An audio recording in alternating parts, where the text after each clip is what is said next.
दर्शकवृन्द नमस्कार। कार्यक्रम सन्दर्भको आजको श्रृङ्खलामा यहाँहरूलाई हार्दिक स्वागत छ। सन्दर्भको आजको श्रृङ्खलामा प्रतिपक्षी दल नेपाली कांग्रेसको फागुनमा गर्ने भनिएको महाधिवेशनमा मतमतान्तर पैदा भएको छ भने अब अर्को पुस्तालाई नेतृत्व हस्तान्तरण गर्नुपर्छ र पार्टीलाई सुदृढ ढङ्गले अगाडि बढाउनुपर्छ भनेर चर्चा र परिचर्चा भइरहेको यो परिप्रेक्ष्यमा र पछिल्लो समय सरकारलाई खबरदारी गर्न र सरकारका कामहरूको निगरानी गर्न नेपाली कांग्रेसले गठन गरेको छाया सरकारको यो विषयमा आज हामी कुराकानी गर्ने जमर्को गरिरहेका छौं र नेपाली कांग्रेसको समग्र विषयमा आज हामी कुराकानी गर्छौं, जसका निम्ति नेपाली कांग्रेसका केन्द्रीय सदस्य एनपी साउद हामीसँग जोडिनु भएको छ। साउजी, यहाँलाई स्वागत छ कार्यक्रम सन्दर्भमा। धन्यवाद। विशेष गरी पछिल्लो समय नेपाली कांग्रेस भित्र फागुनमा गर्ने भनिएको महाधिवेशनको चर्चा परिचर्चा र सरगमी अलि बढी बढेको छ र एउटा नयाँ ट्विस्ट फेरि आएको छ। कृष्ण प्रसाद सिटौलाले कसरी फागुनमा महाधिवेशन सम्भव छ भनेर उहाँले बोल्नु भएको प्रसङ्गले चर्चा पाएको छ।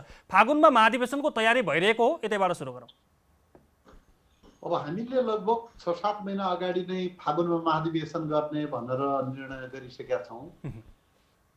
हामीले फागुनमा महाधिवेशन गर्दाखेरि कोभिड-19 को बीचमा प्रकोप आउँछ भन्ने कुराको हामीले चाहिँ अनुमान गर्न सकेका थिएनौँ। त्यसपछि पनि बीचमा चाहिँ समस्या आयो। कोभिडको कारणले केही गम्भीर जटिलताहरू थपिए। त्यसो भएपछि हामीले चाहिँ हाम्रो तालिकामा पनि चाहिँ केही परिवर्तन गर्यौं। तालिकालाई पुनः समायोजन गर्यौं र फागुनमै महाधिवेशन गर्ने भन्ने अहिलेसम्म निर्णय गरेका छौँ। तर मलाई चाहिँ व्यक्तिगत रूपमा भन्नुहुन्छ भनेपछि यो कोभिडको कारणले पनि समायोजनको प्रक्रिया पनि पूरा भएको छैन। यो सबै दृष्टिकोणले मूलतः कोभिडकै कारणले चाहिँ फागुनमा महाधिवेशन सम्भव होला जस्तो लाग्दैन। अर्को प्रसङ्ग जस्तो महाधिवेशन हुँदाखेरि पुस्ता हस्तान्तरण अर्थात् चाहिँ नेतृत्व चाहिँ युवा पुस्तालाई हस्तान्तरण गर्ने भन्ने विषयमा पनि दुई पक्ष बीच एक किसिमको बहस र छलफल भइरहेको छ। आजको दिनमा कांग्रेसभित्र पुस्ता हस्तान्तरणको समय आएको हो त? यसलाई चाहिँ कसरी लिनु भएको छ? यो पुस्ता हस्तान्तरण भन्ने कुरो चाहिँ कुनै पनि पार्टीभित्रको एउटा जटिल प्रश्न हो। वास्तवमा पुस्ता हस्तान्तरण होस् या व्यक्ति परिवर्तन होस्, त्यो उद्देश्यले कुनै पनि चाहिँ पदाधिकारीको पहिलो पदाधिकारीको सभापतिको 2 कार्यकाल मात्रै हुने व्यवस्था चाहिँ हामीले विधानमा गरेका छौँ। यो अहिले होइन, गिजाउकै बेलादेखि यो विधानमा गरिएको बन्दोबस्त हो। अब अहिले चाहिँ पुस्ता हस्तान्तरणको कुरा पनि उठेको छ, तर पुस्ता हस्तान्तरण पनि वास्तवमा प्रतिस्पर्धाबाट मात्रै सम्भव हुन्छ। कसैलाई निषेध गरेर या चाहिँ आउनका लागि, आफू निर्वाचित हुनका लागि अलिकति हतार गरेर मात्रै यो सम्भव हुन्न। यसका लागि पार्टीको सकल दर्जा र चाहिँ सकल पार्टीको चाहिँ महाधिवेशन प्रतिनिधि साथीहरूलाई विश्वासमा लिनुपर्छ र त्यो प्रक्रियामा अहिले जो कोही पनि त्यो प्रक्रियामा जान्छ त्यसले चाहिँ महाधिवेशनमा चाहिँ निर्वाचित हुने किसिमले उम्मेदवारी दिन पाउँछ। उमेर हदको विषयलाई पनि त सँगसँगै जोडिएर लगिएको छ। उमेर हद कायम गर्दाखेरि चाहिँ धेरै नेताहरू चाहिँ विश्राममा बस्नुपर्ने परिस्थिति पनि छ। आजको दिनमा उमेर हद कायम गरिनु एउटा पार्टीका लागि एउटा गार्जेनसिप भएर र एउटा चाहिँ सल्लाहकारको भूमिकामा बस्नु कतिको उपयुक्त अनुपयुक्त के हुन्छ? तपाईँले भन्नुभयो पुस्ता हस्तान्तरण प्रतिस्पर्धाबाट हुन्छ, उमेर हद त लागू गर्दाखेरि त त्यसमा त बस्नका निम्ति नेपाली कांग्रेसका नेताहरू चाहिँ त्यसका लागि चाहिँ तयार हुनुहुन्छ, तयार हुनुहुन्छ। यहाँले के देख्नु भएको छ? अब उमेर हदको वैधानिक व्यवस्था नेपाली कांग्रेसभित्र छैन। खाली कार्यावधि मात्रै सभापतिको, चाहे त्यो जिल्ला केन्द्र जुनसुकै ठाउँमा पनि 2 कार्यकाल लगातार एउटै कार्यकारी प्रमुखमा चाहिँ बस्दाखेरि राम्रो देखिँदैन। 2 कार्यकालभन्दा बढी चाहिँ एउटा पदावधि हद चाहिँ हाम्रो पार्टीभित्र कायम भएको छ। उमेर हदको कुरो चाहिँ पार्टीभित्र संस्थागत रूपमा उठेको पनि छैन र त्यो पार्टीको वैधानिक बन्दोबस्तभित्र छैन। उमेर हदको कुरा राजनीतिक मुद्दा हो। पार्टीभित्र हामीले नयाँ पुस्तालाई चाहिँ ज्यादा स्थान दिनुपर्छ, नयाँ पुस्तालाई निर्णायक ठाउँमा पुर्याउनु पर्छ भनेर पार्टीमा बहस चल्दै आएको छ र यो बहसको निर्केल चाहिँ महाधिवेशनबाट मात्रै हुन सक्छ। होइन, कहीँ कतै चाहिँ पार्टीकै शीर्षस्थ नेताहरूले, दिग्गज नेताहरूले, जस्तो भनौँ प्रदीप गिरी लेभलका नेताहरूले चाहिँ पुस्ता हस्तान्तरणका निम्ति पनि चाहिँ अब सक्रिय हुनुपर्छ, उमेर हदको व्यवस्था लागू भयो भने म चाहिँ मान्न तयार छु भनेर कहीँ कतै अभिव्यक्ति दिएका कुराहरू पनि आउँछन्। यसले गर्दाखेरि अब नयाँ नेतृत्वलाई चाहिँ अगाडि ल्याउने र अलिकति सुदृढ ढङ्गले चाहिँ सङ्गठनलाई अगाडि बढाउने भन्ने त अवधारणा त केही कतै नेताहरूमा त पलाएको रहेछ नि, होइन? होइन, यो राजनैतिक कुरा हो। के नेताहरूले चाहिँ आफू चाहिँ रिटायर हुन इच्छुक भएको नयाँ पुस्ताका मान्छेहरू आउन् भन्ने कुराहरूका बारेमा चाहिँ उदार भएको पनि चाहिँ साँचो हो। केही नेताहरू फेरि विभिन्न ठाउँमा इच्छा पनि राख्नु भएको कुरा पनि त्यत्तिकै सत्य हो। त्यसकारण कुन कुरो चाहिँ बौद्धिक छलफलका सन्दर्भमा या सार्वजनिक रूपमा कुन मान्छेले के कुरा भन्यो भन्दा पनि हाम्रो चाहिँ विधानको बन्दोबस्तले चाहिँ के कुरा कसरी व्यवस्थित गरेको छ भन्ने कुरा महत्त्वपूर्ण छ र हाम्रो विधानभित्र चाहिँ पदावधिको हद निर्केल गरिएको छ तर उमेर हद लागू गरिएको छैन। अर्को विषय यहाँले भन्नुभयो कोरोना र कोभिडका कारण महाधिवेशनमा केही जटिलता उत्पन्न हुन्छ र फागुनमा महाधिवेशन हुने भनौँ न त्यो अवस्था चाहिँ सिर्जना नहुन सक्छ। यो कारण भनेको सभापतिको अनिच्छाका कारण वा चाहिँ सभापतिले पुनः एकपटक दोहोरिन खोज्नु भएकै कारण चाहिँ महाधिवेशन धकेल्न थालिएको हो या चाहिँ यो अवस्था र जोखिमकै कारण धकेल्न थालिएको हो भन्ने अलिकति तपाईँकै नेता कार्यकर्ताहरूको जटिल प्रश्न।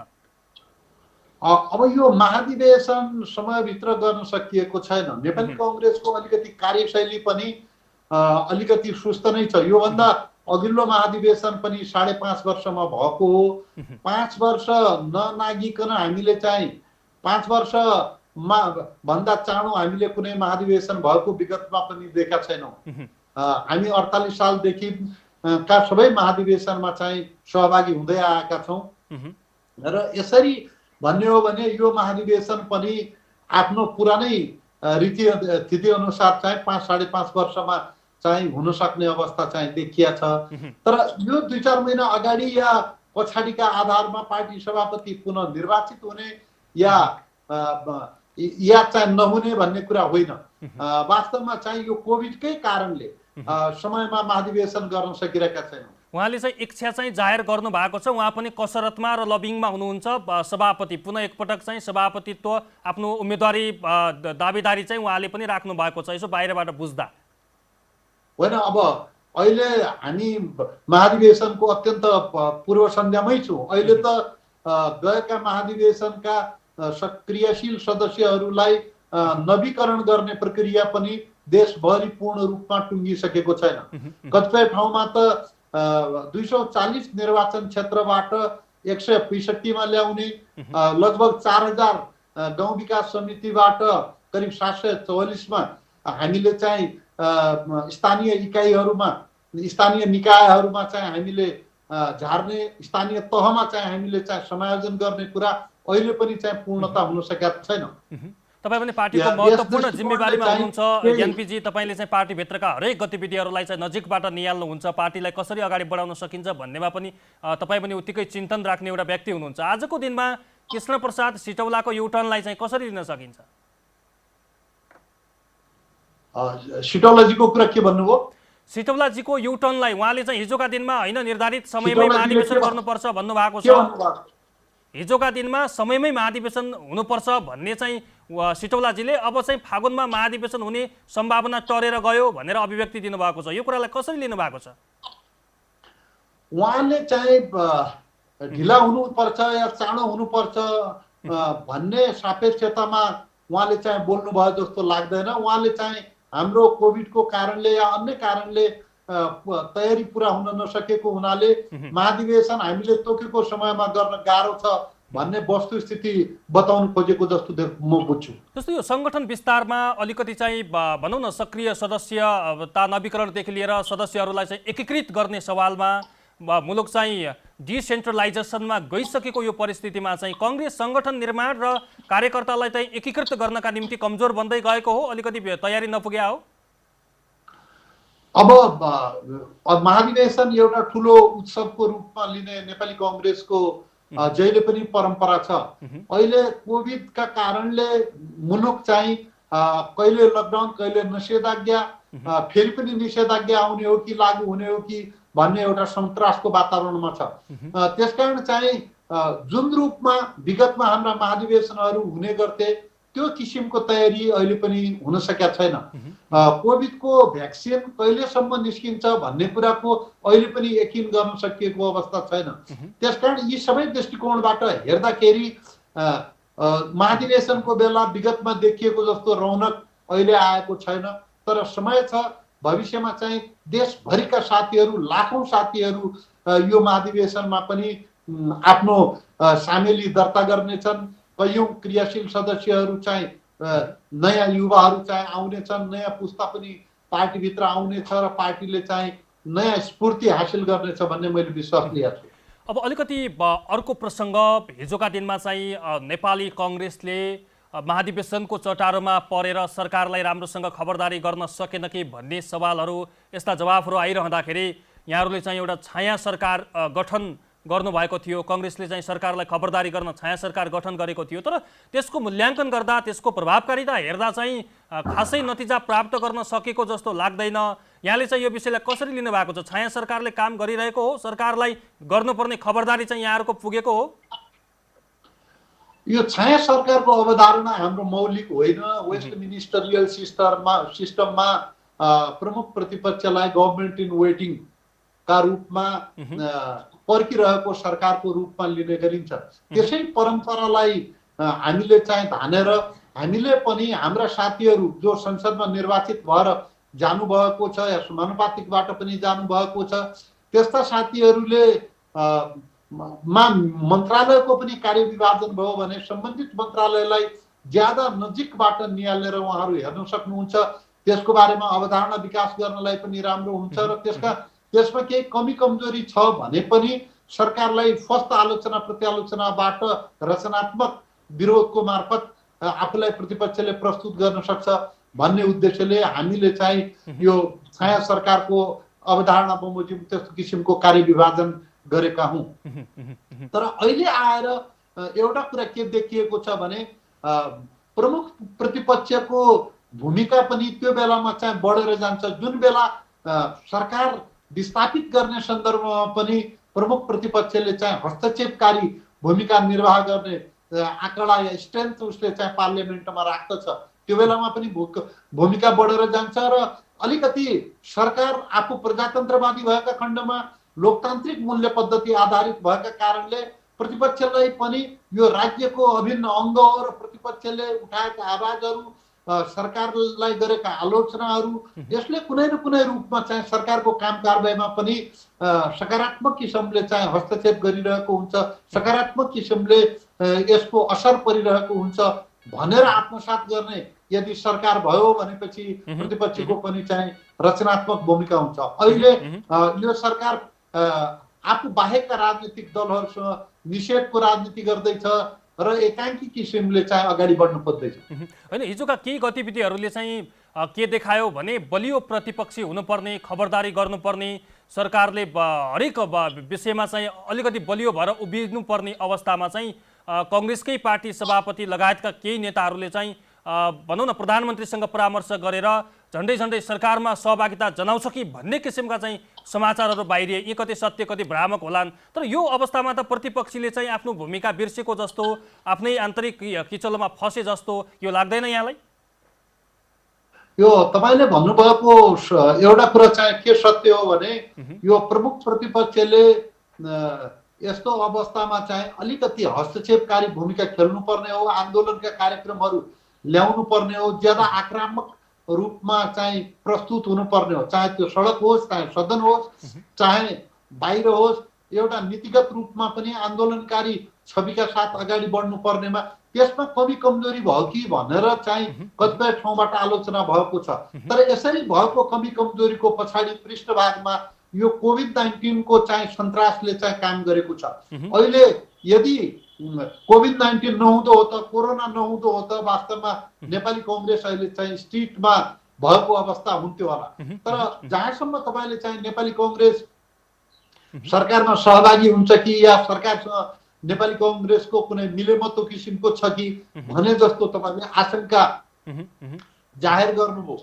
मलाई चाहिँ पुरा विश्वास छ, तपाईँलाई आश्वस्त दिलाउन चाहन्छु कि नेपाली कङ्ग्रेस चाहिँ प्रमुख प्रतिपक्षी पार्टीको रूपमा चाहिँ यो 5 वर्ष आफ्नो समय निर्वाह गर्नेछ र यसमा जनताबाट आफू पुनः जबसम्म चाहिँ स्वीकृत भएर आउँदैन, निर्वाचित भएर आउँदैन, जनताको अभिमत लिएर नेपाली कङ्ग्रेस आउँदैन, तबसम्म चाहिँ यो एमालेको सत्ताको, यो नेकपाको सत्ताको बैशाखी भएर एक दिन पनि यो नेपाली कङ्ग्रेस पार्टी अगाडि बढ्ने छैन।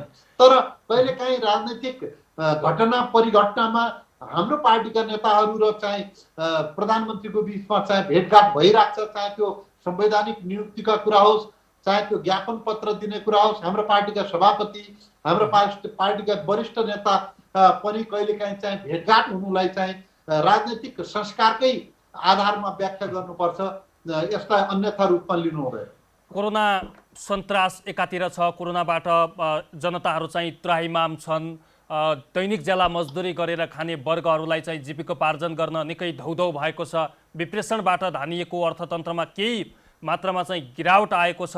यी सबै यावत समस्याहरूलाई हेर्दा हेर्दै पनि कङ्ग्रेसको स्ट्यान्ड चाहिँ किन आएन, कङ्ग्रेसले चाहिँ त्यो भूमिका चाहिँ किन निर्वाह गर्न सकेन, यस्तो उथल पुथल हुनसम्म पनि प्रतिपक्ष भएको अनुभूति हुन सकेन भन्ने चाहिँ प्रश्नहरू आइरहँदाखेरि तपाईँले चाहिँ कोरोना जोखिम न्यूनीकरणका लागि सरकारलाई गरेको खबरदारी वा आफ्नो लेभलबाट गरेका क्रियाकलापहरू के हुन्?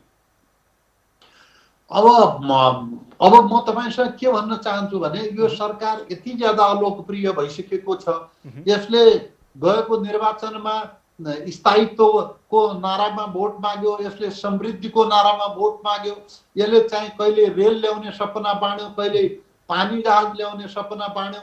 त्यसकारण यो सरकारले गर्न सक्ने र नगर्न सक्ने जनताका बिचमा सबै कुरा बन्यो। तर यो 2.5-3 वर्षभित्र जनता यो सरकारसँग चाहिँ मोहभङ्ग भइसकेको छ।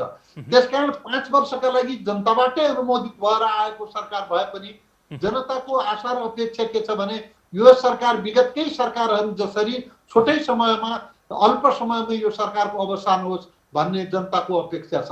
तर गणितीय सत्यले के भन्छ भने यो सरकारसँग लगभग 2/3 बहुमत छ र 2/3 बहुमतको सरकार आफ्नो अन्तर्विरोधको कारणभन्दा बाहेक प्रतिपक्षको बलले मात्रै यो सरकार ढल्न सक्दैन, यो सरकार जान सक्दैन। त्यसकारण हाम्रो सोच के छ भनेपछि हामी के चाहन्छौँ अहिलेको परिस्थितिमा भनेपछि हामी यो सरकारको कुशासनको विरोध गरिरहेका छौँ, भ्रष्टाचारको विरोध गरिरहेका छौँ, महँगीको विरोध गरिरहेका छौँ। कोभिड-19 जस्तो गम्भीर महारोगको बेलामा पनि जसरी औषधि खरिदका नाउँमा, औषधिको व्यवस्थापनका नाममा जसरी भ्रष्टाचार मौलाइरहेको छ, जसरी यो सरकार चाहिँ भ्रष्टाचारमा गाँजिएको छ, यो सरकार कता गइरहेको छ, के गरिरहेको छ भन्ने कुरा अब आम जनताका सामु पनि उदाङ्गो भइसकेको छ। जनस्तरमा पनि यो सरकार चाहिँ एक्सपोज भइसकेको अवस्था छ। यस्तो यो सरकारलाई हामी चाँडोभन्दा चाँडो जनताका अगाडि चाहिँ एक्सपोज गर्न चाहन्छु।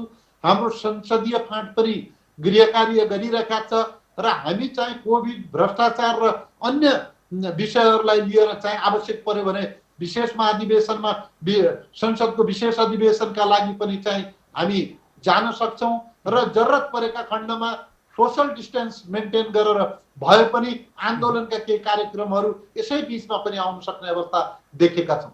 अब हामी करिब अन्तिमतिर पनि छौँ। जस्तो साउजी, पछिल्लो समय चाहिँ नेपाली कङ्ग्रेसका नेताहरूको दैनिक जीवनयापन हेर्दाखेरि चाहिँ पार्टीभित्रका आन्तरिक काम बाहेक अन्य काममा चाहिँ त्यति धेरै सक्रियता नदेखिएको जस्तो हाम्रा दर्शकहरूको एउटा प्रश्न थियो। तपाईँहरूको दैनिक कसरी व्यतीत हुँदैछ? सरकारले एकातिर आफ्ना क्रियाकलाप गरिरहेको छ, न तपाईँहरूको कतै खबरदारी सुनिन्छ, न तपाईँहरूले कुनै त्यस्तो स्पष्ट योजनाहरू अगाडि ल्याएर चाहिँ जनहितमा काम गरेको जस्तो देखिन्छ।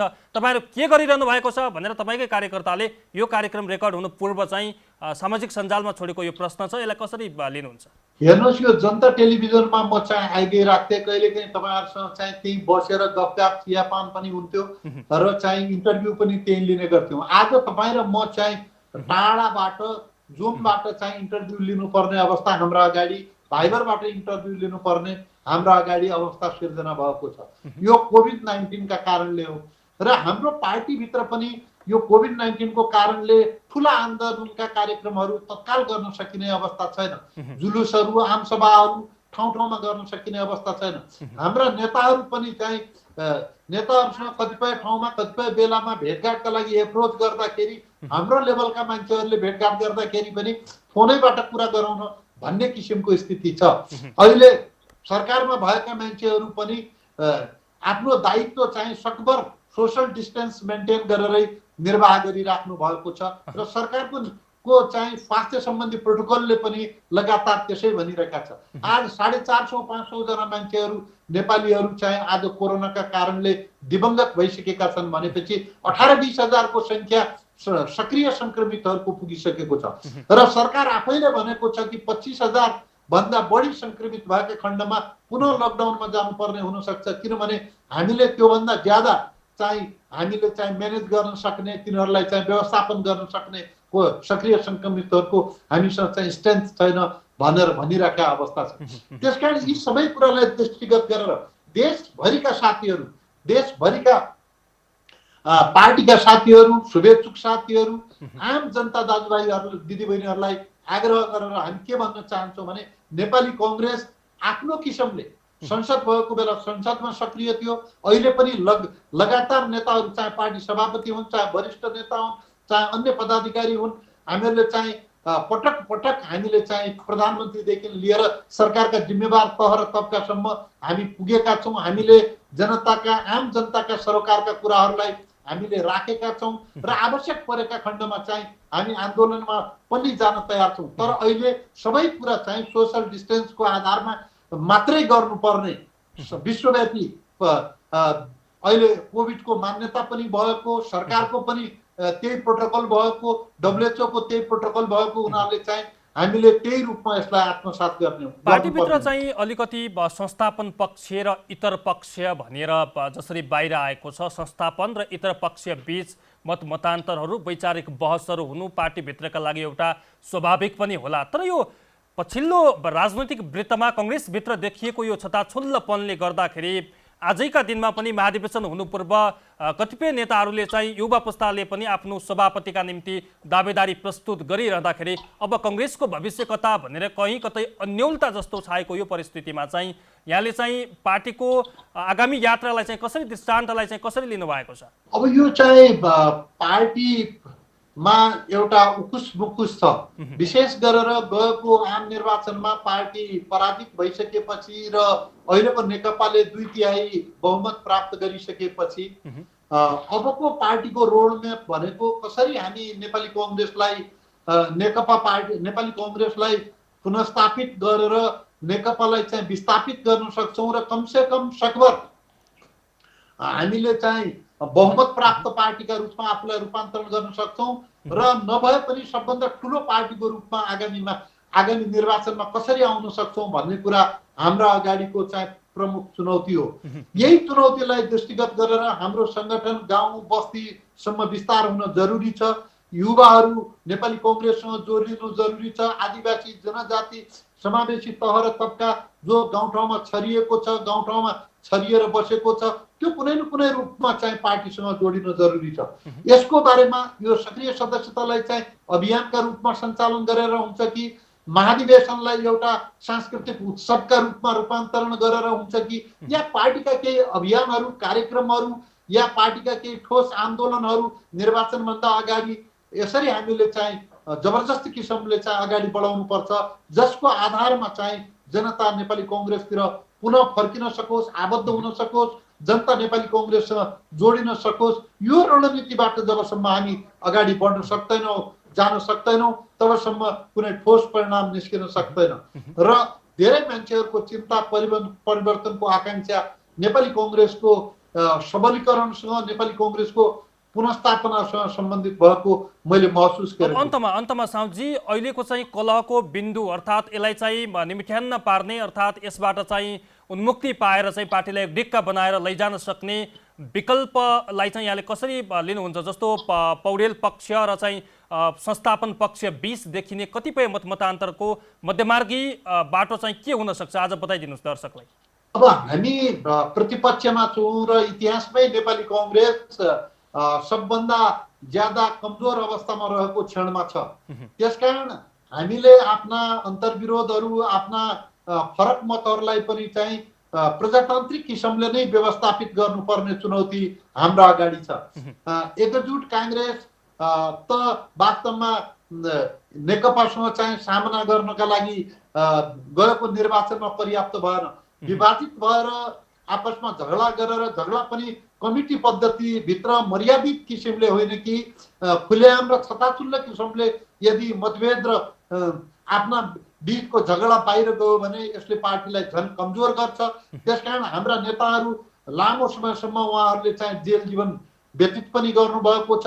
पार्टी सञ्चालनको सरकार सञ्चालनको उहाँहरूसँग अनुभव पनि छ। पार्टीलाई चाहिँ एकीकृत रूपमा लैजाने बारेमा चाहिँ उहाँहरू संवेदनशील हुनुपर्छ र उहाँहरूले चाहिँ यो महाधिवेशनलाई पनि वास्तवमा मनैदेखि एकताको महाधिवेशनको रूपमै अगाडि बढाउनुपर्छ।